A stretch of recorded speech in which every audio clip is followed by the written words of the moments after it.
अस्सलाम वालेकुम जनाब।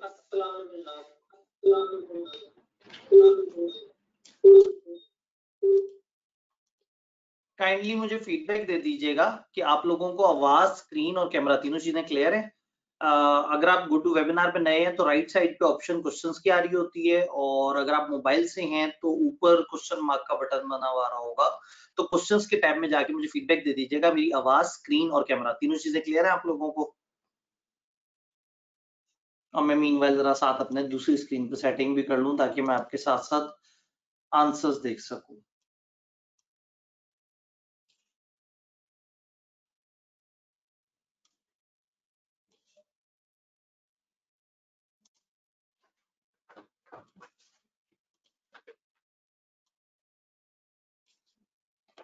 ठीक है जी, हमें फीडबैक मिल गया।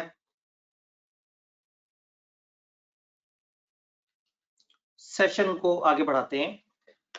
हमारा आज जो इकट्ठे होने का मकसद है दैट इज सीफेब 3 की हम लोगों ने एक ओरिएंटेशन करनी है। ये बड़ा मजेदार सब्जेक्ट है आईकेप के 6 सब्जेक्ट्स में जो सब्जेक्ट जो डूएबल लगता है लोगों को या नजर आता है कि हाँ भाई ये किया जा सकता है, इसको जल्दी से हम ग्रिप में कर सकते हैं और इससे हम अपनी जल्दी से तैयारी कर सकते हैं, तो ये सब्जेक्ट है। जितने भी लोग बिगिनर लेवल पे स्टार्ट करते हैं कैफ के बाद सीफैप में आते हैं, तो जो सब्जेक्ट सबसे ज्यादा अट्रैक्टिव बताया जाता है, मजेदार बताया जाता है, वो सीफैप 3 का सब्जेक्ट है। तो इस सब्जेक्ट की ओरिएंटेशन के लिए हम लोग इकट्ठे हुए हैं कि हम लोग बैठ के बात करेंगे इसके ऊपर की क्या है, इसकी क्या डायनामिक्स हैं, इसमें कौन कौन सी चीजें किस किस लेवल पे इन्वॉल्व हैं और हमारे लिए क्या इसमें एफर्ट्स जरूरी होंगी।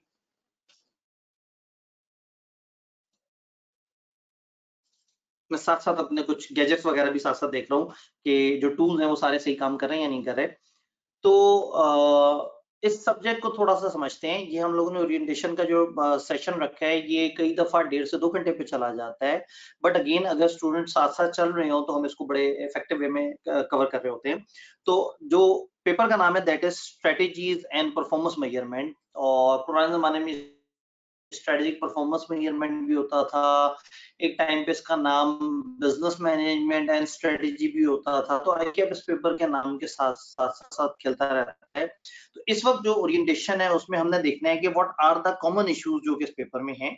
फिर हम पास्ट पेपर्स को अंडरस्टैंड करेंगे कि पास्ट पेपर्स क्या हैं और then different tips and techniques के थ्रू इसको कैटर करेंगे। इसमें एसपीएम का हमारा कोर्स बड़े अरसे से लोगों को काफ़ी हद तक सर्व कर रहा है, सपोर्ट कर रहा है, और लास्ट टाइम इसमें हमने आईकेएप की तरफ से बड़ी कम्प्रिहेंसिव रिवीजन क्लासेस भी की थी और बड़ा ज़बरदस्त रहा था। कासा साउथ के साथ इंटीग्रेशन के साथ पेपर से तकरीबन 2 3-4 वीक्स पहले हम लोगों ने एक सेशन किया था और उसमें 6 दिन के अंदर तकरीबन 4 साढ़े 4 घंटे की डेली क्लास करके हमने इस पूरे सब्जेक्ट को खत्म किया था।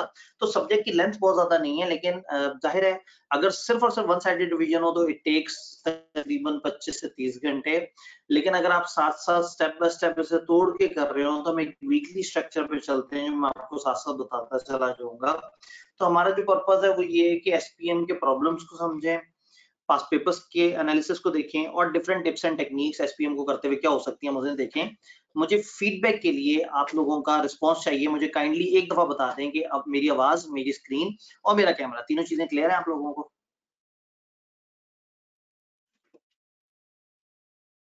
ताकि मुझे भी हौसला रहे कि जो ऑडियंस है वो अटेंटिव है।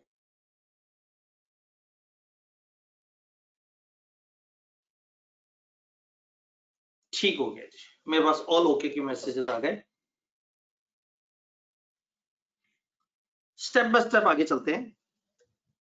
अब इसमें ये ज़हन में रहे कि हम लोगों ने एंड पे इसमें एक क्वेश्चन आंसर सेशन भी करना है ओरिएंटेशन के एंड पे, तो आपके अगर कोई भी सवाल, कन्फ्यूजन, बीच में प्रॉब्लम्स आएँ, तो आप उसमें पूछ सकते हैं कि सर ये क्या है? ये किस तरह से होता है? इस चीज़ का क्या मतलब है? हम इस किस तरह से लेके चलें? जो आपके इंडिविजुअल सवाल हैं, वो आप एंड पे भी पूछ सकते हैं। और मीनव्हाइल मैं आप लोगों को सफ़र करवा रहूँगा, एसपीएम का पेपर क्या है? इसका सिलेबस क्या है? पास्ट पेपर के एनालिसिस को देख रहे होंगे, इसको अप्रोच करने की टेक्निक समझने की कोशिश कर रहे होंगे। सबसे पहले एसपीएम के साथ प्रॉब्लम्स क्या हैं? बेसिकली मैं इसे एक बैलेंस की बात करता हूँ। वो प्रॉब्लम क्या है और प्रॉब्लम के पीछे रीजंस क्या हैं। अगर हम रीजंस को कवर करते चले जाएँ तो प्रॉब्लम्स भी खत्म होते चले जाएँ। तो आई वुड रादर से कि जो प्रॉब्लम है वो किसी ना किसी रीजन की वजह से हैं। तो मैं एक एक करके आपको डिफरेंट प्रॉब्लम्स बताऊंगा इस पेपर के साथ और फिर बताऊंगा कि उसके पीछे रीजंस क्या हैं। एसपीएम की जो टिपिकल प्रॉब्लम्स ये हैं कि एक पुअर अंडरस्टैंडिंग यहाँ पे एक बड़ा प्रॉब्लम है। लोगों की अंडरस्टैंडिंग एसपीएम की बहुत अच्छी नहीं डेवलप हुई भी होती, वो ओवर जनरलाइज कर रहे होते हैं और वो बड़े अच्छे तरीके से समझ नहीं रहे होते। देन आईकैप के सवाल नहीं समझ आते। अगेन मैं राइट साइड पे रीजंस को स्टेप बाय स्टेप बिल्ड करूंगा तो चीजें थोड़ी सी समझ आएंगी। आंसर सही से ड्राफ्ट नहीं कर पाते एसपीएम में लोग। ओवरऑल एसपीएम का एक फोबिया है, ओवरऑल लोगों को डर लगता है एसपीएम से और उन्हें समझ नहीं आता कि हम इसको क्या करें। हर प्रॉब्लम अगले प्रॉब्लम की बेस बन रही है। अगर आप देखें तो सबसे पहले पुअर अंडरस्टैंडिंग है। जब पुअर अंडरस्टैंडिंग है, इस बेस पे क्या होता है, सवाल समझ नहीं आता। सवाल समझ नहीं आता तो आप आंसर सही से ड्राफ्ट नहीं कर पाते और अल्टीमेटली आप एक ओवरऑल फोबिया में चले जाते हैं। तो राइट साइड पे हम एक एक करके रीजंस देखने की कोशिश करेंगे। लोग क्या करते हैं, रेगुलर क्लासेस एसपीएम की अटेंड नहीं करते। एसपीएम बेचारा जरा गरीब सब्जेक्ट है, एसपीएम का सिलेबस थोड़ा मुनासिब होता है तो लोग क्या करते हैं, वो कहते हैं अरे ये तो हो जाएगा, कोई बात नहीं, देख लेंगे, देखी जाएगी, चलेगा। तो अल्टीमेटली होता ये है कि उसको प्रॉपर एटीट्यूड, उनका सीरियस नहीं होता, उसको जब टाइम नहीं देते तो उससे अंडरस्टैंडिंग डेवलप नहीं होती। नॉन सीरियस एटीट्यूड और समटाइम आप टफ या लेंथी स्टडी टेक्स्ट वगैरह को सिलेक्ट कर लेते हैं। फॉर एग्जांपल आईक्यूब की स्टडी टेक्स्ट बहुत अच्छी किताब है पढ़ने समझने के लिए, लेकिन जब आप पेपर को रिवाइज कर रहे हो, प्रैक्टिस कर रहे हो, तो उसके लिए वो बहुत बल्कि हो जाती है और आप उसमें काफी मुश्किल में आ जाते हैं। तो सबसे पहले लोगों को एसपीएम क्यों नहीं समझ आता, क्लासेस रेगुलर ना लेने की वजह से, नॉन सीरियस एटीट्यूड की वजह से और गलत हल भारी स्टडी टेक्स्ट सेलेक्ट करने की वजह से वो चीजों को सही से ध्यान नहीं दे पाते। आईकेप का सवाल क्यों नहीं समझ आता, अब अगेन जब टॉपिक्स की अंडरस्टैंडिंग ही पुअर होगी तो जाहिर है सवाल कहां से समझ आएंगे। दूसरा, ओवर जनरलाइज कर रहे होते हैं। सवाल देखा, सवाल देखने के बाद जो है वो ये बताया कि ये चीज ओवरऑल किस तरह से चल रही है। मुझे वॉइस का फीडबैक आया था, लेकिन आई होप कि वॉइस साथ साथ क्लियर है। अगर आप मुझे एक मैसेज कर देंगे तो मुझे भी थोड़ा सा हौसला हो जाएगा कि वॉइस सही चल रही है नहीं चल रही। ओवर जनरलाइज करते हैं। सवाल देखा, फॉर एग्जांपल रीसेंट पेपर में बड़े जबरदस्त जबरदस्त सवाल आए हैं, आप सवाल देखते हैं, आप सवाल देख के आपका दिल करता है कि आप बस कुछ जनरल सा इसका आंसर लिख दें, जो भी आपके दिमाग में आ रहा है आप लिखना शुरू करते हैं, लेकिन सम टाइम वो बड़ा स्पेसिफिक होता है और किताब से पूछा हुआ होता है। लेकिन due to absence of complete study text या कंप्लीट चीजें पढ़े बगैर जब आप सवाल देखते हैं तो आप उसको बहुत जनरलाइज कर देते हैं। देन आप एग्जाम, पास्ट एग्जाम पेपर्स को अपनी प्रिपरेशन में तैयार नहीं करते, जिसकी वजह से आईकेप के सवाल आपको अनोखे लग रहे होते हैं। अगर आपने पास्ट पेपर्स के सवाल किए होते हैं तो आईकेप में जाके आपको सरप्राइज नहीं मिलता। आप आईकेप में जाके एट ईज होते हैं, आपको पता होता है कि हाँ भाई इस तरह की सिचुएशन मैंने देखी हुई है या एसपीएम के सवाल इस लेवल के आते हैं तो मुझे उस हिसाब से तैयार होना पड़ेगा। आंसर्स की गंदी ड्राफ्टिंग के पीछे क्या है, राइटिंग प्रैक्टिस नहीं है, I would say typing practice.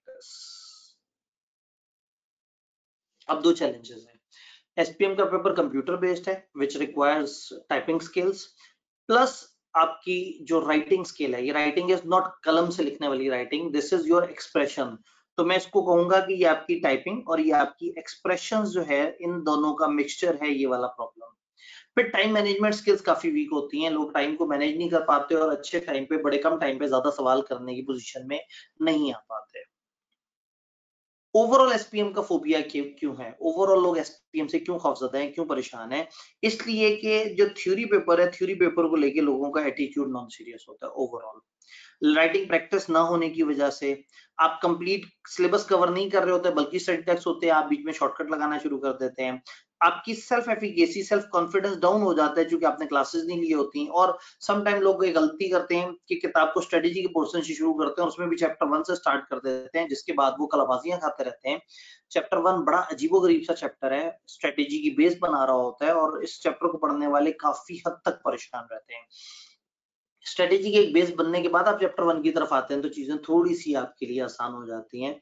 तो बेसिकली एसपीएम के अगर इश्यूज को मैं सम अप करूं तो क्लासेस ना लेना, नॉन सीरियस एटीट्यूड, पास पेपर्स को ना करना, राइटिंग की प्रैक्टिस ना करना। अगर इन 3-4 इश्यूज को सम अप करें तो these are all the issues जो एसपीएम के पेपर में बच्चे फेस कर रहे होते हैं।